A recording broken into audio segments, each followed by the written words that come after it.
ولنبلونكم بشيء من الخوف والجوع ونقص من الأموال والأنفس والثمرات وبشر الصابرين.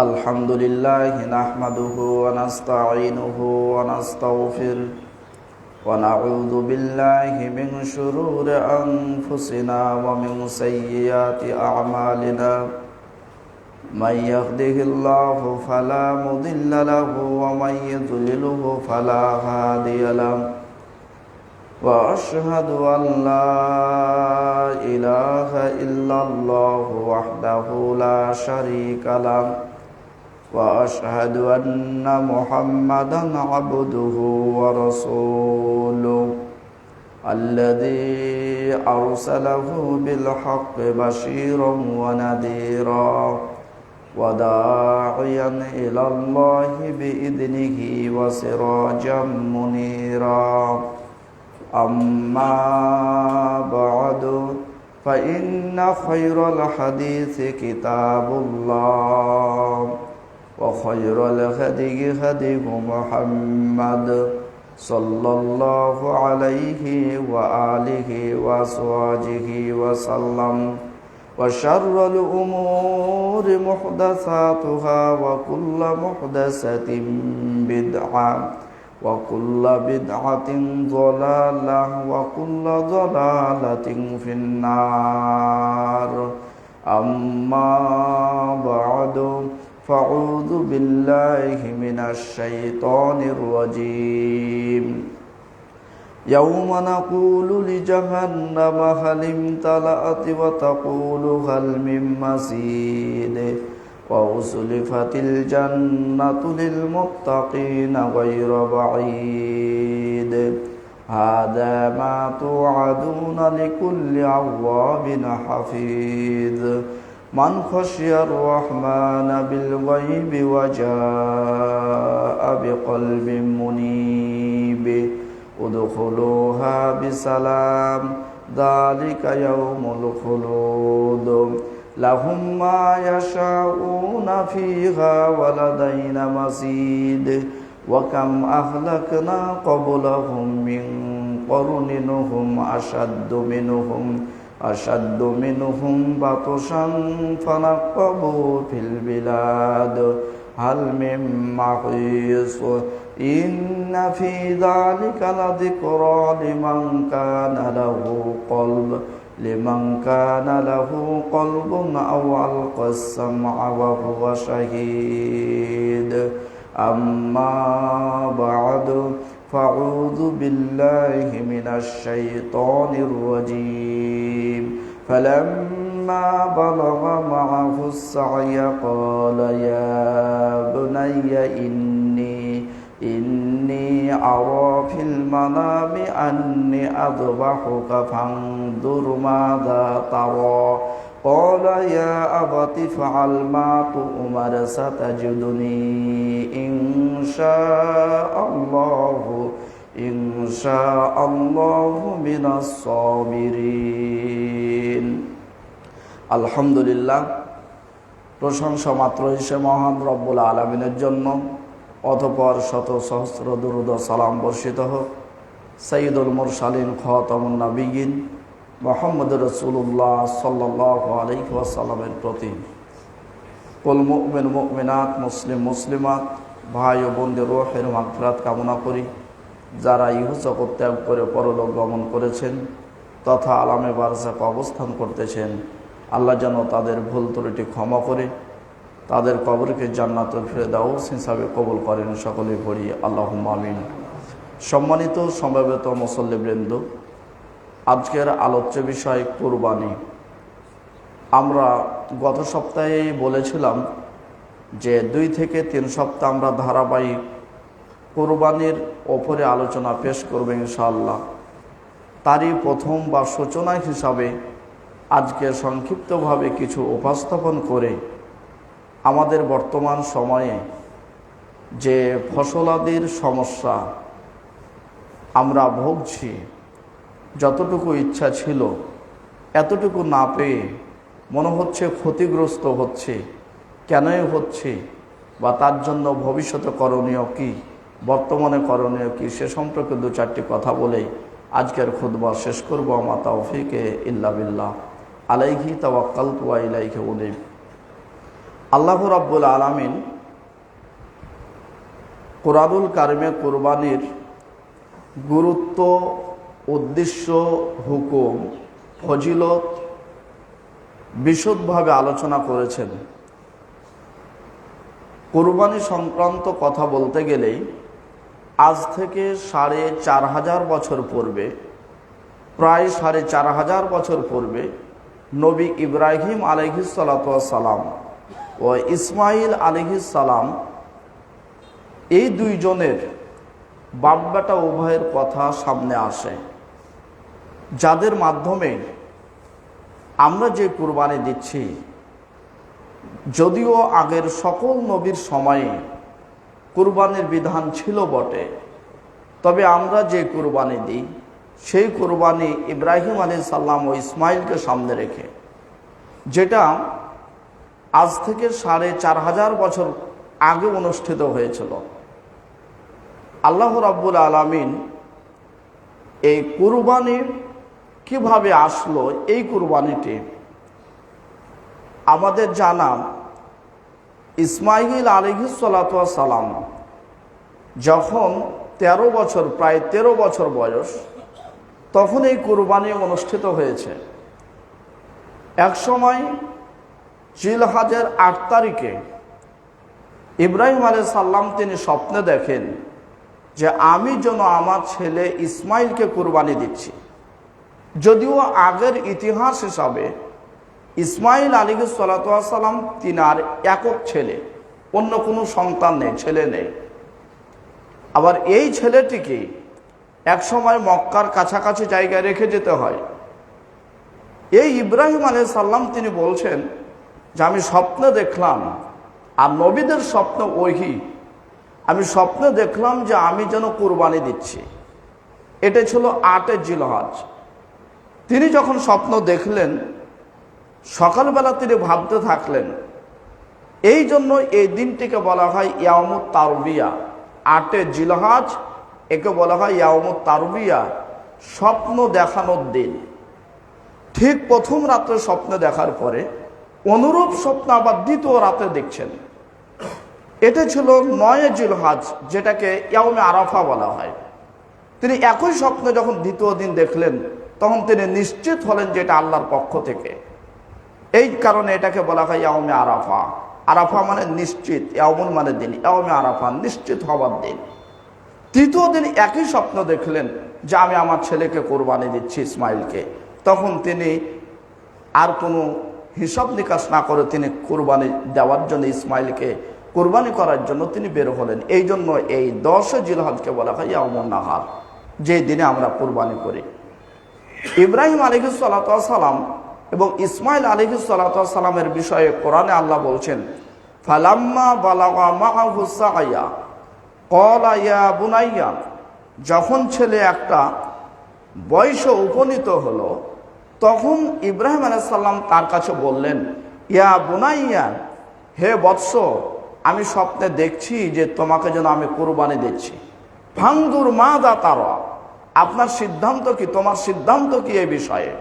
তখন ছেলে পিতাকে বলছেন, ক্বালা ইয়া আবা তিফআল মা তুমার, আপনি যেই বিষয়ে আদিষ্ট হয়েছেন, যে বিষয়ে আদেশ করা হয়েছে, সেটা আপনি নির্দ্বিধায় পালন করেন। আমাকে অবশ্যই আপনি ধৈর্যশীলদের মধ্যে পাবেন। তাহলে ইব্রাহিম আলাইহিস সালাম যেমন কথা পেশ করলেন ছেলেকে যে তোমাকে আমি কুরবানি দিব, কুরবানি করতে দেখছি, তখন ইসমাইল আলাইহিস সালাম স্পষ্ট বুঝেছেন যে কুরবানি মানে আমাকে এই কাজ করবেন। তারপরে ইসমাইল আলাইহিস সালাম, তার বয়স আছে, হুঁশ আছে, সজ্ঞানে স্বেচ্ছায় তিনি দাবি পেশ করছেন যে আপনি যে বিষয়ে আদিষ্ট, যে বিষয়ে আপনাকে আদেশ করা হয়েছে, সেটা আপনি পালন করুন, ইনশাল্লাহ আপনি আমাকে ধৈর্যশীলের অন্তর্ভুক্ত পাবেন। এই জন্য ওই মিথ্যা ইতিহাসগুলা বাতিল করবে যেখানে বলা আছে, লেখা আছে যে ইব্রাহিম আলাইহিস সালাম বৃদ্ধ মানুষ, আর ইসমাইলকে কোরবানি দেওয়ার জন্য হাত পা বাঁধতে হলো, তারপরে এটা ওটা করতে হলো। এগুলি এমনি বাতিল হয়ে যাবে যে ইসমাইল আলাইহিস সালাম নিজে বর্ণনা দিচ্ছেন যে আপনি আমাকে ধৈর্যশীলদের অন্তর্ভুক্ত পাবেন, আমাকে ধৈর্যশীল হিসাবে পাবেন। কাজে আমার হাত পা বাঁধার প্রয়োজন নেই, যে জোর করে হাত পা বাঁধতে হবে এটা না, আমি নিজেই স্বীকৃতি দিচ্ছি আপনি ধৈর্যশীলদের অন্তর্ভুক্ত পাবেন। যারা এই আয়াতকে বুঝতে ভুল করেছে তারাই এই কথাগুলি লিখে গেছে যে যখন ইসমাইলকে উপর করে শোয়ানো হয়, তখন তারা হাত পা বেঁধে কঠিন অবস্থাতে ইব্রাহিম আলাইহিস সালাম তাকে শোয়েছিলেন। যদিও কথাগুলি ঠিক নয়, কারণ ছেলে নিজেই শোয়ার জন্য, কুরবানি হওয়ার জন্য তিনি প্রস্তুত। আজও স্বাভাবিক কাজ হোক, ইসলামিক কাজ হোক, পিতা এবং সন্তান যদি একমুখী না হয়, তাহলে যে কোনো কাজ করা সহজ নয়। একজন পিতা তিনি চেষ্টা করছিলেন যে আমার ছেলেকে লেখাপড়া করিয়ে ছেলে যখন চাকরি বাকরি করবে, তখন ছেলে বাপ বেটা উভয় মিলে একটা বাড়ি করব। ঠিক এই পজিশনে ছিলেন, হিসাবে ছিলেন। ছেলে চাকরি পেল, বেতন পাওয়া শুরু হয়েছে, ছেলেটা ভিন্ন হয়ে গেছে, জুদা হয়ে গেছে, এখন দেখা গেছে বাড়ি আর করতে পারলো না। অথচ যদি দেখা যেত দুইজনে একসাথে থাকতো, অবশ্যই সেটা করতে পারত। ইসমাইল আলাইহিস সালাম বাপের কথায় যদি তিনি রাজি না হতেন, তাহলে ইব্রাহিম আলাইহিস সালাম তিনি স্বপ্ন বাস্তবায়ন করতে পারতেন না, তিনি পরীক্ষা উত্তীর্ণ হতে পারতেন না। কিন্তু ইব্রাহিম আলাইহিস সালামের কথায় ইসমাইল আলাইহিস সালাম একেবারে একমত। উচিত প্রত্যেকটা পিতামাতার ছেলে মেয়েদের যে পিতার আনুগত্য থেকে ইসলামিক কাজগুলি বা জীবন পরিচালনা করা। যদি দেখা যায় যে পিতা অথবা ছেলে দুইজনের একজন সহিহ আকীদায় বিশ্বাসী আর একজন সহিহ আকীদায় বিশ্বাসী নয়, তাহলে ওই বাড়িতে সব সময় গন্ডগোল চলে, সব সময় গন্ডগোল, কোনোভাবে থামাতে পারবেন না। আর ইচ্ছা করে যেনারা সহিহ আকীদা গ্রহণ করেননি, তারা এমনভাবে কথা বলবেন, চলবেন, যাতে তার ছেলের সাথে বা তার আব্বার সাথে যেন কথাতে এমনি ঝামেলা হয়। আর এই কারণে দেখা যায় দক্ষিণের যত বাপ বেটা এক বাসায় থাকতে পারে না। কারণ হতে পারে ছেলে সহিহ আকীদা গ্রহণ করেছে, তখন বাপ তাকে বাড়ি থেকে বের করে দিয়েছে, একমত হয় না। ইসমাইল আলাইহিস সালাতু ওয়াস সালাম যদি বাপের কথা অনুযায়ী না হতেন, আনুগত্য প্রকাশ না করতেন, তাহলে এই ইসলামিক কাজটি করা সম্ভব ছিল না, যেহেতু এটা কুরবানির বিষয়। এই জন্য যে কোনো ধরনের কোনো কাজ, সেটা ইসলামিক হোক, ইবাদতের ক্ষেত্র হোক অথবা ইবাদত ছাড়াও হোক, প্রত্যেকটা কাজ করার জন্য পিতা মাতা ছেলে সন্তান যদি একভাবে থাকে, তাহলে ওই পরিবারটা সুষ্ঠুভাবে যে কোনো কাজ পরিচালনা করার ক্ষেত্রে সুন্দর হয়, ওখানে অসুবিধা হয় না। আরও যদি দেখতে যান, দেখেন 3 ভাই, 3 জনে কেউ কারোর সাথে কথা বলছেন না, আপনার বাড়ির প্রতি অন্য বাড়িদের অন্যায় অত্যাচার এমনি পড়বে, এমনি আসবে। কিন্তু যখন 3 ভাই মোটামুটি ভালো থাকবেন, তখন অন্যরা কথা বলতেও আপনাদের প্রতি ভয় করবে যে না, তারা 3 ভাই একসাথে থাকে। আল্লাহ রাব্বুল আলামিন তাই এখান থেকে 1 নম্বর আমাদের শিক্ষা, যে যারা ছেলে বা মেয়ে আছে বা পিতামাতা আছে, আমাদেরকে দিনের কাজ একসাথে মিলেঝিলে করতে হবে, তাহলে কাজটা আমরা করতে পারবো, যেমনটা ইব্রাহিম এবং ইসমাইল করেছিলেন। এই কোরবানির বিষয়ে বলা হয় আল কোরবান মা ইয়াতাকাররাবু বিহি ইলাল্লাহি তাবারাক ওয়া তাআলা। কোরবানি বলা হয় ওই জিনিসটাকে, যেই জিনিসের মাধ্যমে মানুষ আল্লাহর নিকটবর্তী হয়ে যায়, তাকে বলা হয় কোরবানি। তাহলে কোরবানি যদি কেউ করে, তাহলে তার মাধ্যমে আল্লাহ রাব্বুল আলামিনের নিকটে চলে যাবেন। ইব্রাহিম আলাইহিস সালাম ইসমাইলকে কোরবানির জন্য দেওয়ার জন্য প্রস্তুত হওয়ার কারণে আল্লাহ ইব্রাহিম আলাইহিস সালামকে অনেক ভালোবেসেছেন। আর যখন যাচ্ছিল, তখন ইসমাইল আলাইহিস সালামকে শয়তান এসে যখন ওয়াসওয়াসা দিল যে তুমি যে যাচ্ছ, তুমি জানো কোথায় নিয়ে যাচ্ছে, এভাবে যখন ওয়াসওয়াসা দিল, তখন ইসমাইল আলাইহিস সালাম 7টি করে কঙ্কর, 3 বার শয়তান বলেছিল, 3 বার 7টি করে তিনি কঙ্কর নিক্ষেপ করলেন। আজও যারা হজ করতে যায়, ওই জামরাতে কঙ্কর 7টি করে কঙ্কর মারতে হয়। এই জন্য যারা সন্তান আছেন, পিতামাতা যদি কোনো আদেশ করে, সে আদেশটা যদি শরীয়তের বাইরে না যায়, আল্লাহ নাফরমানিমূলক কাজে না হয়, আর যদি বাইরের কোনো মানুষ বলে, হয় আপনার অন্তরে শয়তানে ধাক্কা দিতে পারে ইবলিস, যেটাকে বলা হয়েছে ইন্না শাইতানা ইয়াজরি মিনাল ইনসানি মাজরাদ দাম, হয় এর শয়তান অন্তরে ওয়াসওয়াসা দিতে পারে, অথবা যেগুলিকে মানুষ রূপে দেখতে পাচ্ছেন অথচ শয়তান, সূরা নাসে আল্লাহ বলছেন মিনাল জিন্নাতি ওয়ান নাস, মানুষের মধ্যে একদল মানুষ শয়তান আছে, এগুলিও হতে পারে। 2 দলের যেই দলই হোক, জিন শয়তানি হোক অথবা মানুষ শয়তানি হোক, আপনার পিতার আদেশ মানতে, আপনার পিতার সেবা করতে, সহযোগিতা করতে যদি কেউ নিষেধ করে, তাহলে ওই নিষেধটা মানতে হবে না। যেমনটা নিষেধ মানেননি আজ থেকে 4500 বছর পূর্বে ইসমাইল আলাইহিস সালাতু ওয়াস সালাম। শয়তান যখন তাকে ওয়াসওয়াসা দিল যে বাপের সাথে যেতে হবে না, তখন ইসমাইল কোনো কথা না বলে 7টা কঙ্কর তার দিকে নিক্ষেপ করলেন। 3 বার বলেছে, 3 বারে। তার মানে বাপের আদেশ, বাপের হুকুম, আপনাকে মানুষ বলুক, ছেলে মেয়ে বলুক, যে কেউ বলুক না কেন, এমন যদি পরিস্থিতি আসে, তাহলে তাদের কথা উপেক্ষা করে পিতা মাতারই সেবা, তাদের কথা মানা উচিত, তার শিক্ষা দিচ্ছেন ইসমাইল আলাইহিস সালাতু ওয়াস সালাম। কোরবানি করতে যাচ্ছেন 10,000 টাকা দিয়ে, আর বাপ না খেয়ে অবস্থা, বাপের কোনোই কথা শোনেন না, সেবা করেন না, তাহলে কার কোরবানি দিতে যাচ্ছেন? কে কোরবানি দেওয়া শিখালো? আমি আরেকটা উদাহরণ দিই। 2 জন চাকরি করেন, একজনের আব্বার টাকা আছে, একজনের আব্বার টাকা নেই।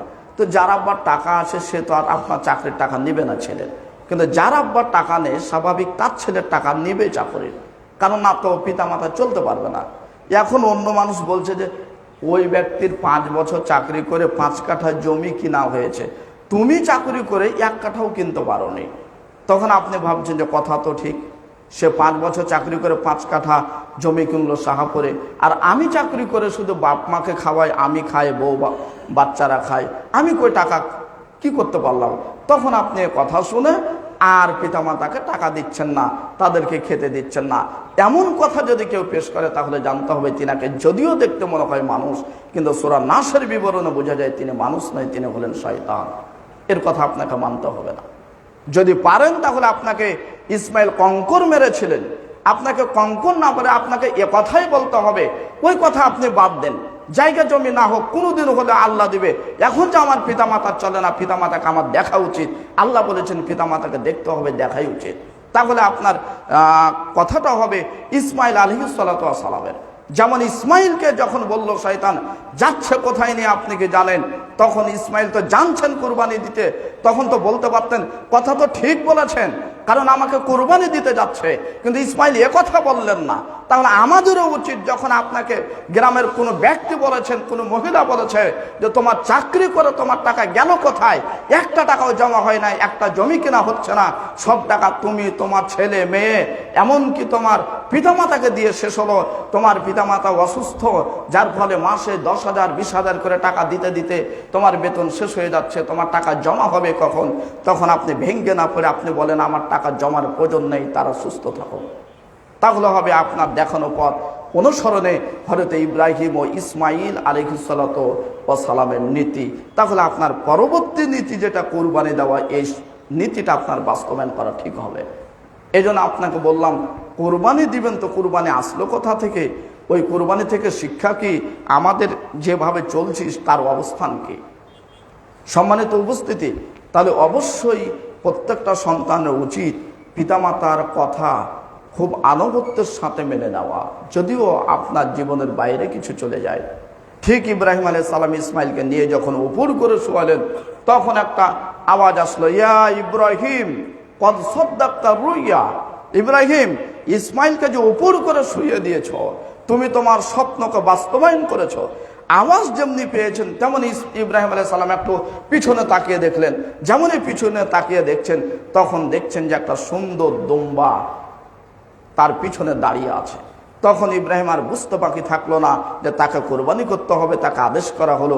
তিনি ছেলেকে বাদ দিয়ে ওই দুম্বাটাকে কোরবানি করলেন। তিনাকে বলা হলো, ইয়া ইব্রাহিম কদ সাদ্দাকতা রুইয়া, ইব্রাহিম তুমি তোমার স্বপ্নকে বাস্তবায়ন করেছো, আর কিছু করা লাগবে না। এই যে দেখেন ইসমাইল আলাইহিসসালাতু ওয়া সালাম ইব্রাহিমের আনুগত্য কি। ঠিক এইভাবে যদি পিতা পুত্রের আনুগত্য থাকতো, তাহলে আজকে প্রত্যেকটা পরিবারে পিতামাতার কষ্ট হতো না, পিতামাতা খুব সোনালীভাবে চলাফেরা করতে পারতো। অথচ একটা পিতার, একটা মাতার 5 জন ছেলে, তারপরও তার ছেলে মেয়ে ভালো, তার পিতামাতা ভালো নেই। তার মানে আগে ছিল ছেলে, এখন আর ছেলে ছেলে হিসাবে নাই, সে ছেলেই মনে হচ্ছে তার জন্য দুশ্মন হয়ে পড়েছে, যার ফলে পিতামাতা অনেক কষ্টের ওপর আছে। অনুরোধ রাখবো ছেলে মেয়ে সকলের প্রতি, নারী পুরুষ সকলের প্রতি অবশ্যই মূল্যায়ন করার চেষ্টা করবেন। আল্লাহ কবুল করুন সকলে পড়ি আল্লাহুম্মা আমিন। আল্লাহ রাব্বুল আলামিন কুরবানির গুরুত্ব সম্পর্কে বলছেন। কুরবানি স্বাভাবিকভাবে আপনি দিতে চান না, ভাবছেন দিব না, কিন্তু মূলত তা নয়। কুরবানির গুরুত্ব কি, কুরবানির উদ্দেশ্য কি এবং কুরবানির হুকুম, এই 3টি পয়েন্টে কিছু কথা বলি। কুরবানির গুরুত্ব এত বেশি যে আল্লাহ রাব্বুল আলামিন তিনি বলছেন, ফাসল্লি লিরাব্বিকা ওয়ানহার, তুমি সালাত আদায় করো এবং কুরবানি করো। সালাত যেমন তুমি ফরজ হিসাবে আদা করবে, তেমনই ভাবে তুমি কুরবানিটা সুন্নাতে মুআক্কাদা হিসাবে পালন করবে, তুমি কুরবানি করো। অন্য সূরা হজে আল্লাহ বলছেন যে কুরবানির পশুগুলিকে আমি তোমাদের জন্য নিদর্শন করে দিয়েছি। আরেক জায়গায় তিনি বলছেন যে আমি কুরবানির পশুকে তোমাদের জন্য বিধিবিহীন আদিম হিসাবে আমি নাজিল করলাম। হাদিসে রসুল মুহাম্মদ রাসূলুল্লাহ সকলে পড়ি সাল্লাল্লাহু আলাইহি ওয়াসাল্লাম, তিনি বলছেন কোরবানির গুরুত্ব এত বেশি, টাকা পয়সা আছে, সুন্দরভাবে সচ্ছল অবস্থায় চলেন, তারপর আপনি যদি কোরবানি না দেন তাহলে আপনার মধ্যে কোরবানির গুরুত্ব নেই। এই জন্য আল্লাহ রসুল সাল্লাল্লাহু আলাইহি সাল্লাম তিনি বলছেন, মান কানা লাহু সাআ ওয়া লাম ইউদহি ফালা ইয়াকরুবান্না মুসাল্লানা।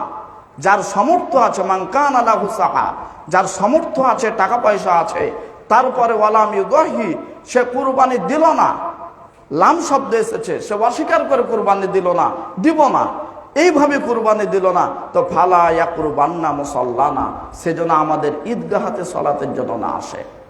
তাহলে কুরবানির গুরুত্ব কত বেশি।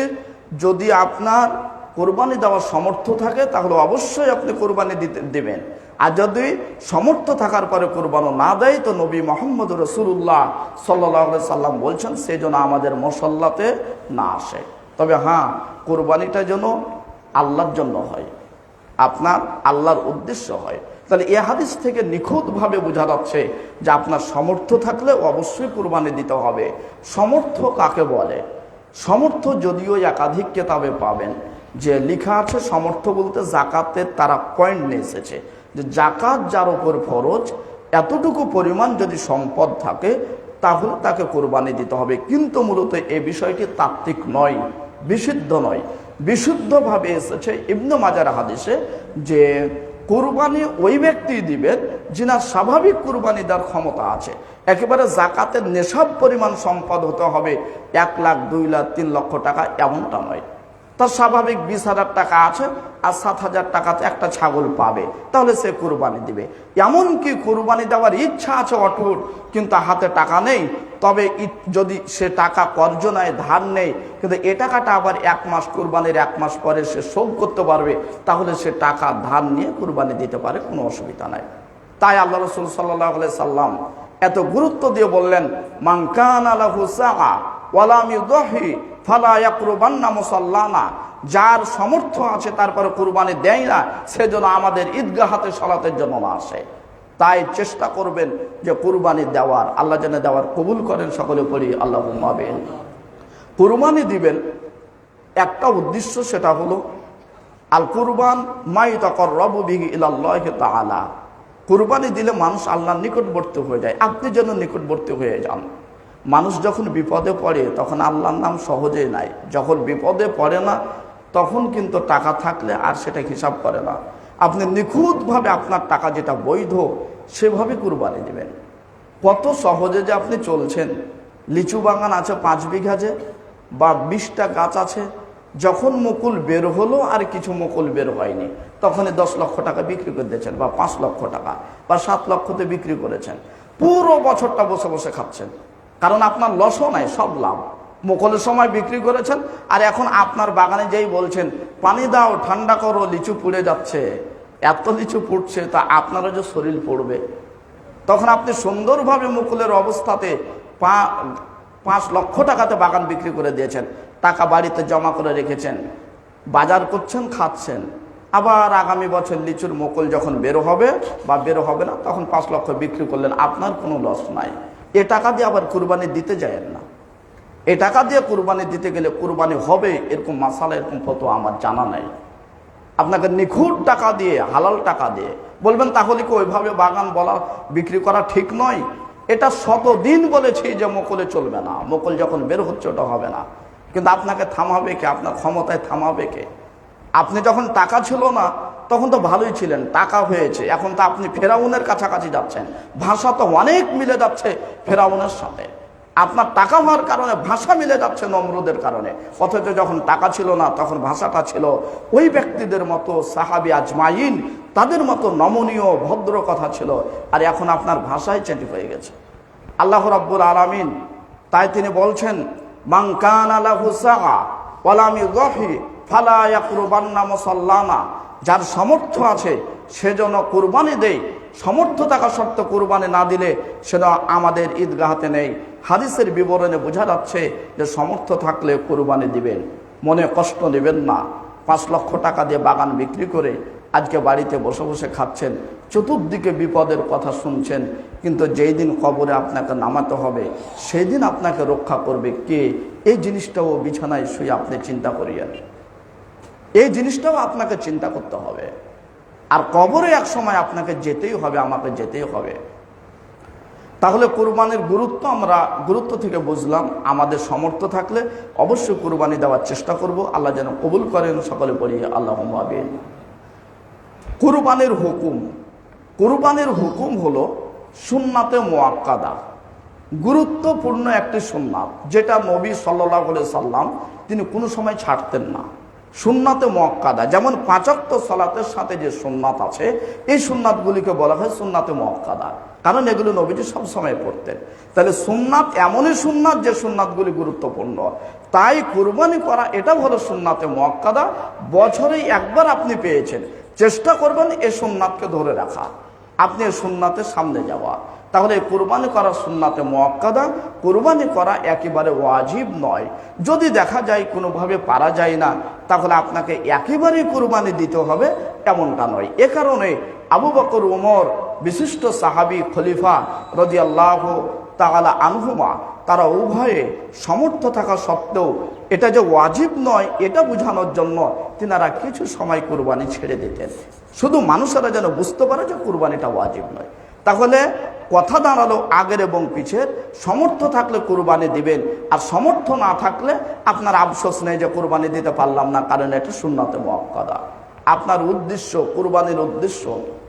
কুরবানির উদ্দেশ্য বিষয়ে আল্লাহ রাব্বুল আলামিন তিনি বলছেন, লা ইয়ানালাল্লাহা লুহুমুহা ওয়ালা দিমাউহা ওয়ালাকিন ইয়ানালুহুত তাকওয়া মিনকুম। আল্লাহর নিকটে কুরবানির গোশত তার রক্ত কিছুই পৌঁছে না। লা ইয়ানালাল্লাহা লুহুমুহা ওয়ালা দিমাউহা, কুরবানির পশুর গোশত বা রক্ত আল্লাহর নিকটে পৌঁছে না। ওয়ালাকিন ইয়ানালুহুত তাকওয়া মিনকুম, বরং আল্লাহর নিকটে পৌঁছে তোমাদের মধ্যে তাকওয়া। তার মানে তাকওয়া কোথায়? বিশ্বনবী মুহাম্মদ রাসূলুল্লাহ সাল্লাল্লাহু আলাইহি সাল্লাম বলছেন, আত-তাকওয়া হাহুনা, আত-তাকওয়া হাহুনা, আত-তাকওয়া হাহুনা, ইশিরু ইলা সাদরিহি সালাসা মাররা। নবীজি তাকওয়া এখানে আছে, তাকওয়া এখানে আছে, তাকওয়া এখানে আছে, এই কথাটাই তিনি 3 বার বলে তিনি তার বুকের দিকে ইশারা করে দেখালেন যে এই জায়গাটায় তাকওয়া আছে। যার যত এই জায়গাটা ভালো, তার সামনের পথগুলি তত ভালো। আপনাকে দেখতে অনেক ভালো লাগে, আপনার অন্তর কেমন সেটা আল্লাহ পাক ভালো জানেন। অথচ আপনার কুরবানির পশুর গোশত আল্লাহ চান না, রক্ত চান না, আপনার কাছে দেখতে চান আপনার তাকওয়া। তাহলে ওই হারাম টাকা দিয়ে কুরবানি যদি দেন, পৃথিবীর কেউ মানুষ না জানলেও আল্লাহ তো জানছেন যে তুমি কুরবানি আমার জন্য দিয়েছো নাকি সমাজ টিকিয়ে রাখার জন্য দিয়েছো, সেটা তিনি ভালো জানছেন। এই আয়াত থেকে যেটা বোঝা যায় যে আল্লাহর কাছে গোশত মাংস পৌঁছে না, তোমাদের তাকওয়া পৌঁছে, তাকওয়া দেখতে চান। এই আয়াতের ব্যাখ্যা বিশ্লেষণ জনগণ যদি বুঝতো, মানুষ যদি বুঝতো, তাহলে কুরবানির পশুর গোশত খাওয়ার বিধান না থাকলে কুরবানির পশুর কাছে যাওয়া উচিত ছিল না। অথচ সেই কুরবানির গোশত ভাগ বন্টন নিয়ে, বাড়িতে রাখা নিয়ে, ফ্রিজে রাখা নিয়ে কত কৌতূহল, কত এদিক ওদিক চলছে। অথচ একবার বিবেচনা করে না যে কুরবানির পশুটা আমার খাবার আল্লাহ খেতে দিয়েছেন বটে, তবে এখান থেকে দেখতে চান আমার মনের অবস্থাটা কি রয়েছে। তাহলে আপনার আমার উচিত হবে কুরবানি আপনি যেটা দিচ্ছেন সেটা যেন নিখুঁতভাবে আল্লাহর জন্য হয়। আল্লাহ রাব্বুল আলামিন তাই বললেন যে তার নিকটে গোশত রক্ত কিছুই পৌঁছে না, বরং শুধুমাত্র পৌঁছে তোমাদের তাকওয়া। তাহলে আমাদেরকে চেষ্টা করতে হবে কুরবানি যে দিব অবশ্যই আমাদের উদ্দেশ্য যেন ভালো থাকে, আল্লাহ রাব্বুল আলামিনকে পাওয়ার উদ্দেশ্য যেন থাকে। কোনো এক সময় মুখের ভাষা যদি একটু পরিবর্তন হয় তাহলে কুরবানি আপনার হবে না। যেমন আপনি 3 বছর থেকে কুরবানি দেননি, যেমন কিছু মানুষ দাড়ি রেখেও গুনাহগারে আছে, দাড়ি রাখার পরে গুনার ওপর চলমান আছে। কেন? বয়স ছিল তার 35 বা 40 বছর পর্যন্ত সে দাড়ি রাখেনি। হঠাৎ দেখা গেল বড় মেয়ে কলেজে পড়তো, বিয়ে হয়েছে, তখন স্বামী স্ত্রী রাত্রে শুয়ে আছে, বলছে যে এখন যে মেয়ের বিয়ে দিলে, এখন দাড়ি না রাখলে মানুষ তোমাকে মডার্ন বলবে যে দেখো জামাই শ্বশুর একরকম, এখন তো বিয়ে দিয়ে দিয়েছে। তখন বলে ঠিক আছে দাড়ি রাখতে হবে। এই যে দাড়ি রেখে দিল, তার প্রথম বাক্য কি যে মানুষ কি বলবে মেয়ের বিয়ে দিয়েছি। 40 বছর পরে 38 বছর 70 পর্যন্ত বাঁচলো, অথচ মুখে দাড়ি আছে, অথচ এ দাড়ি রাখার পরও তার গুনাহ চলমান। কারণ তার দাড়ি রাখার প্রথমে যে বাক্যটা ছিল সে বাক্যটা আল্লাহর সন্তুষ্টির জন্য ছিল না। অনুরূপভাবে আপনি যখন কুরবানির পশু ক্রয় করছেন তখন আপনি বলছেন এতদিন কুরবানি দিইনি, কিন্তু এখন তো কিছু টাকা পয়সা হয়েছে, কুরবানি না দিলে মানুষ কি বলবে। এই বাক্যর কারণেই আপনার কুরবানি সব নষ্ট হয়ে গেছে। এই কুরবানি আল্লাহ দেখবেন না, আল্লাহ দেখবেন আপনার অন্তরটা কি বলছে। আপনি যদি এটা বলেন যে কুরবানি বছরে একবার এসেছে, এটা সুন্নাতে মুআক্কাদা, ইব্রাহিম থেকে এসেছে, এই কুরবানির শত ইচ্ছা শত চেষ্টা করে আমি কুরবানিটা দিব এবং এর মাধ্যমে আল্লাহ রাব্বুল আলামিনের সন্তুষ্টি অর্জন করার চেষ্টা করব, তাহলে অবশ্যই আল্লাহ আপনার কাজ সহজ করবেন এবং এই কাজের কারণে আল্লাহ আপনাকে প্রতিদান দেবেন ইনশাআল্লাহ। তাহলে অবশ্যই কোরবানির পশুর ক্ষেত্রে আমি যতটুকু দেখেছি অধিকাংশ মানুষের মুখ থেকে এই কথাগুলি বের হয়, কুরবানি না দিলে কি বলবে, বাড়ি করলাম কুরবানি না দিলে কি বলবে, ছেলে মেয়ের বিয়ে দিলাম কুরবানি না দিলে কি বলবে, এইভাবে একাধিক বাক্য মুখ থেকে বের হয়। আবার তারপরে যখন কেউ বলে যে তুমি এভাবে কথা বলছো কুরবানি কেউ হবে, বলছে না না কুরবানি তো আল্লাহর জন্য দিচ্ছে, এটা একটা মুখে কথা বললাম। কিন্তু না, আপনার মুখ থেকে সেটাই বের হয় যেটা আপনার অন্তরে ব্যথা আছে, সেটাই বের হয়। এই জন্য আল্লাহ রসুল সাল্লাল্লাহু আলাইহি সাল্লাম সহিহ বুখারীর মধ্যে বলছেন যে ততক্ষণ পর্যন্ত সেটা গুনাহ হিসাবে লেখা হবে না যতক্ষণ পর্যন্ত সে মুখ দিয়ে বাস্তবায়ন না করেছে। আপনার অন্তরে আছে যে আমি ওখানে খারাপ কাজটা করব, কিন্তু এখনো মুখ দিয়ে কাউকে বলেননি, তাহলে এটা পাপ লেখা হবে না। অথবা বাস্তবায়ন করেননি, তাহলে এটা পাপ লেখা হবে না। অন্তরে শয়তান খারাপ কল্পনা জল্পনা আঁকতেই পারে, যখন আপনি মুখ দিয়ে প্রকাশ করবেন সেটা আপনাকে গণ্ডের মধ্যে নেওয়া হবে। সম্মানিত উপস্থিতি, যাই হোক, কোরবানির উদ্দেশ্য যেন আমাদের একমাত্র থাকে আল্লাহ রাব্বুল আলামিনের সন্তুষ্টি অর্জন করা। সকলে পড়ি আল্লাহুম্মা আমিন।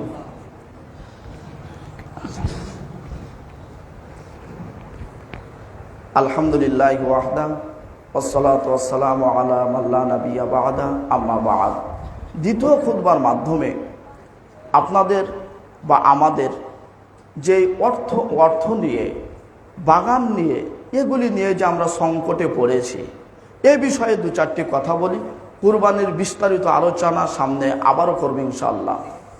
আল্লাহ রাব্বুল আলামিন তিনি কোরআনুল কারিমে বলছেন, খুব ভালো করে শুনে মনে রাখবেন, যেই ওষুধ, যে রোগের যে ওষুধ, সে ওষুধই খেতে হবে। আজকে যদি শাহপুরের মানুষের লিচু বাগান পুড়ে যায়, লিচু পুড়ে যায়, তাহলে আজকেই কেন মানুষ, শাহপুরের মানুষ লিচু বাগানে বেশি থাকবে? লিচু বাগান যদি ক্ষতি হয়, পড়ে যায়, তাহলে আজকে মানুষকে জুমা তো দূরের কথা, অন্য সময়েও মসজিদে পড়ে থাকার কথা ছিল। কিন্তু মানুষ এইগুলিতে বিশ্বাসী নয়। আল্লাহ রাব্বুল আলামিন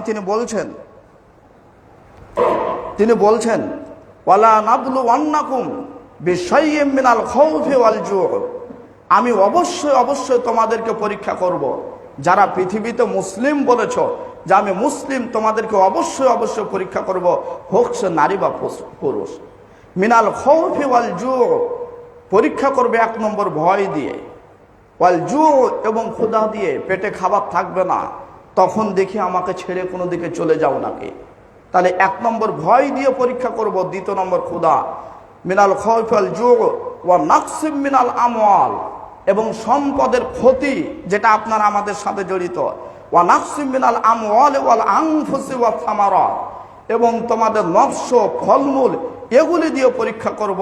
তবে যারা এর উপর ধৈর্য ধারণ করবে তাদেরকে জানিয়ে দাও, ওয়া বাশশিরিস সাবিরিন, যারা ধৈর্য ধারণ করবে তাদের জন্য ভবিষ্যতের শুভ সংবাদ, এটা জানিয়ে দাও। সূরা আহজাবে আল্লাহ বলছেন, যহরাল ফাসাদু ফিল বাররি ওয়াল বাহরি বিমা কাসাবাত আইদিন নাস, তোমাদের জলে এবং স্থলে যা কিছু অঘটন ঘটেছে এটা হলো তোমাদের দুই হাতের কামাই। এটা আমি আল্লাহ তোমাদের ক্ষতি করতে চাইনি, তো হলো যে কেন করলেন? তাহলে অন্য আয়াত আল্লাহ বলছেন এটা কেন করেছি, এ কারণেই করেছি যাতে করে তোমরা একটা লাআল্লাহুম ইয়ারজিউন, যাতে করে তোমরা এটা দেখে তোমরা যেন ফিরে আসো। যেখানে ফিরে আসার কথা ছিল সেখানে জনগণ সালাতই ছেড়ে দিল, অথচ বিশ্বনবী মুহাম্মদ রাসূলুল্লাহ সাল্লাল্লাহু আলাইহি সাল্লাম বলছেন জুমা ফরজ সকলের ওপর, তবে কয়েক শ্রেণীর ব্যক্তির ওপর জুমা ফরজ নয়। যে কয়েকজন ব্যক্তির ওপর জুমা ফরজ নয় তার মধ্যে একজন আছে মুসাফির। তারা মুসাফির নয়। নারীর ওপর জুমা ফরজ নয়, তারা নারী নয়। বিপদে পড়েছে, অথচ বিপদের বিষয়ে আল্লাহ ঘোষণা করছেন যে আমি তোমাদেরকে বিপদ দিয়েই পরীক্ষা করব। এই বিপদ একদিনে এসেছে এমনটা নয়। এমনও ঘটনা ঘটতে পারে যে সময় আজকে লিচুর বাগান পুড়ছে, এক সময় এই লিচুর বাগান থেকে আপনার লক্ষ লক্ষ টাকা ইনকাম হয়েছে, কিন্তু ওই টাকার আপনি যাকাত দিতে চাননি, তখন আপনি আলাদাভাবে চলেছেন। আজকে যখন সমস্যা এসেছে তখন আল্লাহমুখী, তারপরও আল্লাহমুখী হতে চান না, না জানি কি করব। কিন্তু আল্লাহ তাআলা বলছেন, সহিহ বুখারীর হাদিস, আল্লাহ নবী বলছেন পৃথিবীর সমস্ত মানুষ, সমস্ত জিন একদিকে হয়ে যদি কোনো কিছু করতে চায় তা আল্লাহর জমিনে এতটুকু কিছু বাড়াতে পারবে না। সবাই যদি মিলে কিছু ক্ষতি করতে চায় তাও কিছু ক্ষতি করতে পারবে না। আল্লাহ রাব্বুল আলামিন অন্য আয়াতে বলছেন, যখন তোমরা এরকম কোনো সমস্যা দেখবে তখন তোমরা আল্লাহর নিকটে, আল্লাহর কাছে সিজদায় অবনত হও। কিভাবে মানুষের বিবেকে চলে আসলো, কিভাবে বুঝে চলে আসলো যে লিচু পুড়ে যাচ্ছে, লিচু চলে যাচ্ছে, এ কারণে আমাকে সালাত সিয়াম ছেড়ে লিচুর পিছনে দৌড়াতে হবে। অথচ আল্লাহ নবী ঘোষণা দিচ্ছেন আজ থেকে 1500 বছর পূর্বে, ওটাতে হবে না, দূরিয়ে কাজ হবে না। যখন বিপদ দেখতে পেরেছ তখন তুমি সালাতুল হাজাত, তোমার প্রয়োজনের সালাতে তুমি লুটিয়ে পড়ো, আল্লাহর কাছে দোয়া করো, আল্লাহ ফিরিয়ে আনবেন।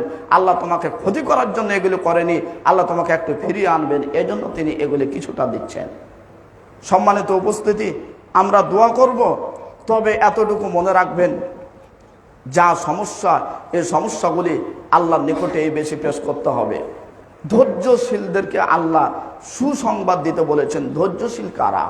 ধৈর্যশীলের বিষয়ে বলা হয়েছে যে ধৈর্য, আপনার একটা বিপদ এসেছে, এটা পৃথিবীর সব মানুষকে বলছেন, তো এটা ধৈর্য হবে না। বিপদ যদি আসে, এই বিপদটা যদি বাধ্য হন তাহলে ভিন্ন কথা, নচেত বিপদের কথাটা আল্লাহকে বলতে হবে, তাহলে জানতে হবে যে আপনি ধৈর্যের মধ্যে আছেন।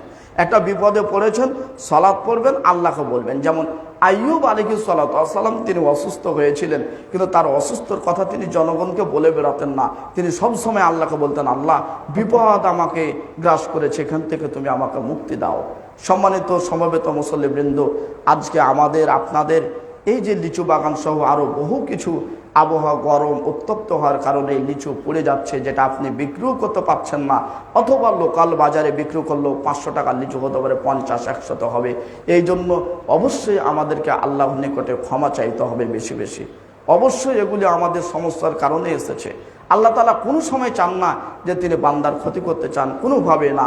কিন্তু বান্দাই যখন এক পর্যায়ে যখন কিছু পেয়ে যায়, তখন আল্লাহর শুকরিয়া সে ভুলে যায়, তখন আল্লাহ তাকে শেখানোর জন্য কিছু বিপদ দেন, যাতে করে আল্লাহুম ইয়ারজিউন, যাতে করে তারা ফিরে আসে।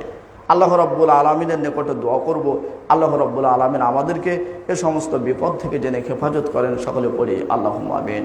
এবং আপনাদের প্রতি উদাত্ত আহ্বান রাখবো যে লিচুর বাগানে সমস্যা হওয়ার কারণে পানি দেন, বীজ দেন, আল্লাহ যদি হেফাজত না করেন তাহলে এর কারণে আপনি কিঞ্চিত পরিমাণ কিছু বাড়াতে পারবেন না। এই জন্য আপনি বেশি বেশি আল্লাহর নিকটে দোয়া করবেন। আল্লাহ রাব্বুল আলামিনের নিকটে দোয়া করব, আল্লাহ যেন আমাদের পাপগুলি ক্ষমা করেন এবং আল্লাহ আমাদের ফসল যা কিছু আছে সব কিছু যেন সুন্দরভাবে বাড়িতে আনার তৌফিক দান করেন। সকলে পড়ি আল্লাহুম্মা আমিন। এবং চেষ্টা করবেন যে কোনো ধরনের বিপদ হোক, বিপদে দুরাকাত সালাত আদায় করা। বিপদ আসলে আপনি সালাতে অভ্যস্ত হন। যদি বিপদ আসে তাহলে আপনি কর্ম করবেন, ওটা তো করাই লাগবে। কর্মের সাথে সাথে আপনাকে আল্লাহ রাব্বুল আলামিন এর নিকটে দোয়া করতে হবে। যখন আপনি দোয়া করবেন, দরখাস্ত পেশ করবেন, আল্লাহ রাব্বুল আলামিন তিনি হলেন রহমান, তিনি হলেন রহিম, তিনি হলেন গফুর, তখন আল্লাহ রাব্বুল আলামিন আপনার আমার পাপ ক্ষমা করবেন এবং দয়া করে পরিবেশ শান্ত করবেন, ফিরিয়ে আনবেন। আল্লাহ রাব্বুল আলামিন তিনি 1 সেকেন্ড যদি কিছু করেন তাহলে আমাদের করার কিচ্ছু নেই। আল্লাহ যে তিনি ক্ষমতাবান, তিনার ক্ষমতার বাইরে কোনো কিছু চলবে না, এটা আপনাকে বুঝতে হবে। পুরো কোরআনটার মধ্যে আল্লাহ কিছু ঘটনা বর্ণনা করেছেন, অমুক নবী এভাবে চলতেন, অমুক সময়ে তারা এভাবে কাজ করেছে। আর পুরো কোরআনে আল্লাহ রাব্বুল আলামিন তার ক্ষমতা বোঝাতে চেয়েছেন। ইন্নাল্লাহু আলা কুল্লি শাইইন কাদির, তিনি সব বিষয়ের উপর ক্ষমতাবান, সব কিছু করতে পারেন। আল্লাহু সামিউন বাসীর, তিনি সব কিছু শুনেন, দেখেন, যেটা তোমরা শুনতে পাও না, দেখতে পাও না। পুরো কোরআনটাতে তার ক্ষমতা তিনি বুঝাতে চেয়েছেন, যাতে করে মানুষেরা ওই ক্ষমতার দিকে দৌড়ায়, যাতে করে আল্লাহ রাব্বুল আলামিন যে ক্ষমতাসীন, এই আল্লাহ রাব্বুল আলামিনকে যেন বিশ্বাস করে, তাকে যেন মান্য করে, তার কাছে যেন দোয়া করে। এই জন্য আমি আপনাদেরকে এই লিচু সহ যে কোনো সময় বলবো যে সমস্যা হচ্ছে হবে, এর জন্য ধৈর্য ধরবেন, বেশি বেশি আল্লাহর নিকটে দোয়া করবেন। আর যখন কোনো কিছু আপনার কাছে থাকবে তখন সেই নিয়ামতের আপনি মূল্যায়ন করবেন। যখন নিয়ামতের মূল্যায়ন কমে যায় তখন তার পরবর্তীতে আল্লাহ রাব্বুল আলামিন ছোট্ট একটা হালকা শাস্তি দেন, যাতে করে আপনারা ফিরে আসেন। এই জন্য আবার আল্লাহ রাব্বুল আলামিনের ওপর যেন খারাপ ধারণা চলে না আসে। যদি খারাপ ধারণা আসে তাহলে নাওয়াকিদুল ইসলাম অনুযায়ী যে কাজগুলি করলে ইসলাম থেকে মানুষ বেরিয়ে যায়, এ অনুযায়ী তখন আপনি ইসলাম থেকে বের হয়ে যাবেন। কখন কিভাবে বের হবেন আপনি নিজেও বুঝতে পারবেন না। এখন আপনার ক্ষতি হচ্ছে, একসময় আল্লাহ অবশ্যই এটা পূরণ করে দিবেন যদি আপনি আল্লাহর কাছে চাইতে জানেন। আল্লাহ বিপদে তিনি ধৈর্য ধারণ করলে অবশ্যই সেই বিপদ তিনি পার করবেন। যত বিপদ কঠিন হবে সফলতা তত বেশি হবে, তবে ধৈর্যের পরিচয় আপনাকে দিতে হবে। আল্লাহ রাব্বুল আলামিন যেহেতু সরাসরি বলেছেন, ওয়ালা নাবলুওয়ান্নাকুম বিশাইয়্যিম মিনাল খাউফি ওয়াল জুউ ওয়া নাকসিম মিনাল আমওয়ালি ওয়াল আনফুসি ওয়াস সামারাত ওয়া বাশশিরিস সাবিরিন। আমি আল্লাহ মুসলিমদেরকে, মুমিনদেরকে পরীক্ষা করব ভয় দিয়ে, ক্ষুধা দিয়ে, তারপরে সম্পদের কমতি দিয়ে, ফলমূল নষ্ট দিয়ে, এগুলি দিয়ে আমি পরীক্ষা করব। আপনাকে জানতে হবে কোনো বিপদ আসলে সেটা পরীক্ষা। এই জন্য আল্লাহ রসুল সাল্লাল্লাহু আলাইহি সাল্লাম বলেছেন যে মুমিনের প্রত্যেকটা কাজই আল্লাহর কাছে গুরুত্বপূর্ণ। আপনি যদি বিপদ হয়ে যায়, ধৈর্য করেন, তাহলে আল্লাহ তার জন্য প্রতিদান দিবেন। আপনি বিপদে পড়েছেন, আপনার গুনাহ মাফ হবে। তা আল্লাহ রাব্বুল আলামিনের নিকটে আমরা দোয়া করব, আল্লাহ রাব্বুল আলামিন যেন আমাদের ফসলগুলিকে সুন্দরভাবে বাড়িতে তোলে আনার তৌফিক দান করেন। সকলে পড়ি আল্লাহুম্মা আমিন। আমরা মানুষ মাত্র ভুল হতে পারে, আল্লাহ রাব্বুল আলামিন যেন আমাদের ভুল ত্রুটি ক্ষমা করেন। সকলে পড়ি আল্লাহুম্মা আমিন। এবং যত বড়ই বিপদ হোক না কেন, যেগুলিতে শরীয়তের কিছুটা দূরে থাকার অপশন আছে সেটা ভিন্ন কথা, তার বাইরে বিপদ যত দূরেও বেশি বড় হোক, আপনারা বিপদের সময় পূর্ণ আল্লাহ রাব্বুল আলামিনের প্রতি পূর্ণ আস্থা রেখে সামনের পথগুলি চলার চেষ্টা করবেন, ভেঙে পড়বেন না। এবছর লিচু কমে গেছে, লিচু সমস্যা হয়েছে, দোয়া করবেন আগামীতেও হতে পারে সেই লিচুটা আল্লাহ রাব্বুল আলামিন ফিরিয়ে দিবেন, কোনো অসুবিধা নাই। কিন্তু আল্লাহর প্রতি যেন বিশ্বাসে ঘাটতে না হয়। বিনীত অনুরোধ রাখবো যারা জ্ঞানী মানুষ আছেন, যারা জ্ঞান রাখেন, সকলের প্রতি যে আল্লাহর শাস্তি যদি দেন কেউ রক্ষা করতে পারবে না। একজন ব্যক্তি দোয়া করছেন, যে হাদিস সহিহ, দোয়া করছেন যে আল্লাহ যত শাস্তি তুমি আখেরাতে দিবে আমার পাপের কারণে, এই শাস্তিটা তুমি দুনিয়াতে আমাকে দিয়ে দাও। তো নবীজি শোনার পরে বলছে, এই ব্যক্তি তুমি থামো, এই দোয়া করিও না। কি দোয়া করলে তুমি? তখন লোকটা বলছে, আমি দোয়া করলাম যে আখেরাতে শাস্তি আমি সহ্য করতে পারবো না, কাজে যা পাবো শাস্তি এই দুনিয়াতে যেন দিয়ে দেয়। তখন আল্লাহ নবী বললেন, আল্লাহ যদি এই দুনিয়াতে কিঞ্চিত পরিমাণ তোমাকে শাস্তি দেয়, এ শাস্তি তোমার ধৈর্য ধারণ করার ক্ষমতা নেই। একদিন 2 দিন জ্বর হলে আপনার শরীর শেষ, তা আপনি ধৈর্য ধরতে পারবেন না। বরং আল্লাহর নিকটে আপনি এ কথা বলেন যে আল্লাহ অনেক পাপ করেছি আমি, তুমি আমার পাপগুলিকে ক্ষমা করে আমাকে সঠিক পথে চলিয়ে তুমি জান্নাতের অধিবাসী বানাও। তারপরে নবী মুহাম্মদ রাসূলুল্লাহ সাল্লাল্লাহু আলাইহি সাল্লাম এই হাদিস পেশ করার পরে বলেন যে তুমি কি জানো না যে একজন মহিলা একটা বিড়ালকে বেঁধে রেখেছিল। হাদিস মুসলিমের। বিড়ালকে বেঁধে রেখেছে, বিড়ালকে ছাড়েনি, বিড়ালটাকে খেতেও দেয়নি, আবার বিড়ালটাকে ছেড়েও দেয়নি যে বিড়ালটা মাঠে ঘাটে যেয়ে কিছু খেয়ে বাঁচবে। বিড়ালটা মারা গেল। আল্লাহ তাআলা এই কষ্ট দেওয়ার কারণে এই মহিলাকে জাহান্নামী বলে ঘোষণা করেছেন। পশুটাকে কষ্ট দিয়েছে, কষ্টের কারণে সে মারা গেছে। অপর পক্ষে আল্লাহ নবীজি বলছেন, একটা মহিলা সারা জীবন জেনায় লিপ্ত ছিল, বেশ্যা মহিলা। সে একটা কুকুরকে দেখছিল, জিহ্বা বের হয়ে গেছে, পানির পিপাসার জন্য মারা যাচ্ছে। ওই মহিলাটা বেশ্যা মহিলা, তারপরে সে পানি কুয়া থেকে তুলে কুকুরটাকে পান করিয়েছে, কুকুরটা বেঁচে গেছে। আল্লাহ তাআলা নবী বলছেন এই মহিলার এই ভালো কাজের জন্য তাকে জান্নাতে বলে ঘোষণা করেছেন। আল্লাহ তাআলার কাছে ক্ষমা চাইলে আল্লাহ অবশ্যই ক্ষমা করবেন। তা আপনারা জ্ঞানী মানুষ আছেন, আমি আপনাদেরকে এই বাগান যে আপনারা মাঝে মধ্যে এই মোকলে বিক্রি করে দিচ্ছেন, কিছুই আসেনি, দাম ধরে বিক্রি করে দিলেন, যে গত বছর এই বাগানে বা এই গাছে 20,000 টাকা হয়েছে লিচু, এবার 20 না দিলে তো 15 হবে, তো 15,000 টাকা বিক্রি করলেন। আসলে মোকলই আসবে কিনা এটা বোঝা যাচ্ছে না। এই জন্য আপনারা এরকম ব্যবসা বাণিজ্য থেকে বেঁচে থাকার চেষ্টা করবেন। আল্লাহ রাব্বুল আলামিন যেন আমাদেরকে বেঁচে থাকার তৌফিক দান করেন। সকলে পড়ি আল্লাহুম্মা আমিন। অবশ্যই মাথা মগজে নিয়ে আসার চেষ্টা করবেন। যতদিন পৃথিবীতে বেঁচে থাকবেন হালালভাবে সঠিকভাবে চলার চেষ্টা করেন, চেষ্টা থাকেন। বাকি যেগুলি এসে লেগে যাবে সেটা ভিন্ন কথা। চেষ্টায় যদি থাকেন অবশ্যই আল্লাহ বারাকা দান করবেন। আল্লাহ কবুল করুন। সকলে পড়ি আল্লাহুম্মা আমিন।